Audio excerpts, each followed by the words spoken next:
merupakan tujuan daripada kami yang pertama, yaitu untuk memberikan sedikit informasi kepada Bapak dan Ibu terkait apa itu sebenarnya penyakit kanker, apa itu tumor, atau apa yang dinamakan dengan benjolan. Karena sekarang banyaknya yang kita ketemui di masyarakat, banyak masyarakat yang punya benjolan, benjolannya tidak sakit itu disepelekan. Nanti lagi sakit benjolannya baru dibawa ke rumah sakit. Tujuan yang kedua, mari kita sama-sama mengenali secara dini dari gejala kanker paru-paru, kanker serviks, kanker prostat, dan kanker payudara. Dan tujuan yang ketiga, bagaimana cara kita untuk bisa terhindar dari penyakit kanker dan tumor ini. Nah, sebelum saya lanjut materinya, mungkin saya boleh bertanya sama Bapak dan Ibu, kira-kira apa yang ada di pikirannya kita kalau kita dengar kata kanker? Selain daripada kanker kering, Penyakit ganas. penyakit ganas, penyakit yang mematikan Bapak Ibu ya. Nah, secara medis, kanker merupakan suatu pertumbuhan sel yang normal menjadi tidak normal. Kanker ini berawal dari tumor. Tumor itu sendiri terbagi menjadi dua, ada tumor jinak, ada tumor ganas. Tumor jinak itu pertumbuhannya sangat-sangat lambat. Namun apabila tidak ditangani atau dibiarkan saja, akan menjadi tumor ganas. Tumor ganas inilah yang dinamakan sebagai kanker Bapak Ibu.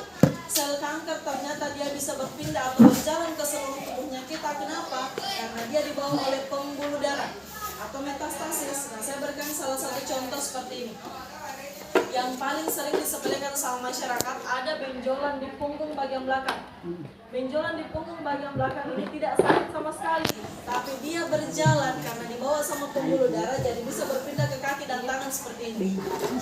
Ya, jadi jangan disepelekan kalau misalnya ada benjolan yang kita pencet-pencet sama sekali tidak sakit, jangan disepelekan karena dia bisa berjalan, dia bisa berpindah. Di kaki dan tangan ini bisa berpindah ke leher bagian belakang, ke bahu, bahkan paling parahnya ke retina mata yang bisa mengakibatkan kebutaan. Ini pangkatan lipoma atau daging menumpang, ini adalah hasilnya. Bagaimana faktor pemicu kanker? Faktor yang pertama, kanker disebabkan oleh genetik atau keturunan. Mohon maaf saya tidak mau menyinggung, semisal ada silsilah keluarga sebelumnya yang pernah terkena penyakit kanker, besar kemungkinan anak dan cucu berisiko tinggi terkena kanker pula karena genetik bawaan. Yang kedua, kimia atau fisika seperti asap kendaraan, asap pabrik, dan asap rokok. Yang ketiga, makanan dan minuman yang mengandung zat karsinogen, pengawet, boraks, pengenyal, pemanis, dan pewarna buatan. Gaya hidup yang tidak sehat, cara pengolahan makanan yang salah.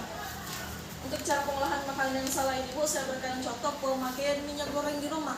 Yang pemakaian minyak goreng itu tidak boleh lebih dari 3 kali. Kapan lebih dari 3 kali sudah mengandung zat radikal bebas yang bisa memicu adanya bintik-bintik atau kutil-kutil yang ada di tubuh kita. Jadi kalau ada masyarakat di luar sana kita lihat ada banyak bintik-bintiknya, pasti dia suka pakai minyak goreng lebih dari 3 kali. Gitu. Yang terakhir, kanker juga bisa disebabkan oleh virus HIV dan hepatitis B. Yang kita kenal umum di masyarakat itu penyakit kuning liver. Mohon maaf saya tidak menakut-nakuti Bapak Ibu, tapi ini memang kemungkinan terburuknya. Di baris pertama itu kanker yang terjadi pada wanita, di baris kedua pada laki-laki, dan di baris ketiga pada anak-anak. Jadi kanker tidak memandang tua, muda, laki-laki, perempuan, semua bisa. Bahkan anak kecil, bayi yang baru saja lahir bisa ada langsung benjolan yang diakibatkan oleh genetik, turunan dari orang tuanya. Sekarang kita bahas kanker pertama, yaitu kanker paru-paru. Kanker paru-paru ini merupakan kasus kanker terbanyak pada laki-laki yang umumnya terjadi di usia 40 tahun ke atas. Sehingga timbul pertanyaan, siapa saja yang berisiko tinggi Bapak Ibu terkena kanker paru-paru? Ya jelas, jawaban pertamanya yaitu perokok aktif atau perokok itu sendiri. Tapi terlepas perokok. Tapi terlepas dari perokok aktif, kita semua yang dikategorikan sebagai perokok pasif yang tidak menghisap rokok langsung, tapi dia menghisap asap rokoknya Bapak. Nah, yang ketiga, polusi udara seperti asap kendaraan dan asap pabrik. Dan yang keempat, pekerjaan yang berhubungan dengan keramik, asbes, tambang, dan lain-lain. Bahayanya Pak, mohon maaf, pada tahap awal ini kanker paru-paru dia tidak menyebabkan gejala apapun atau tidak sakit sama sekali.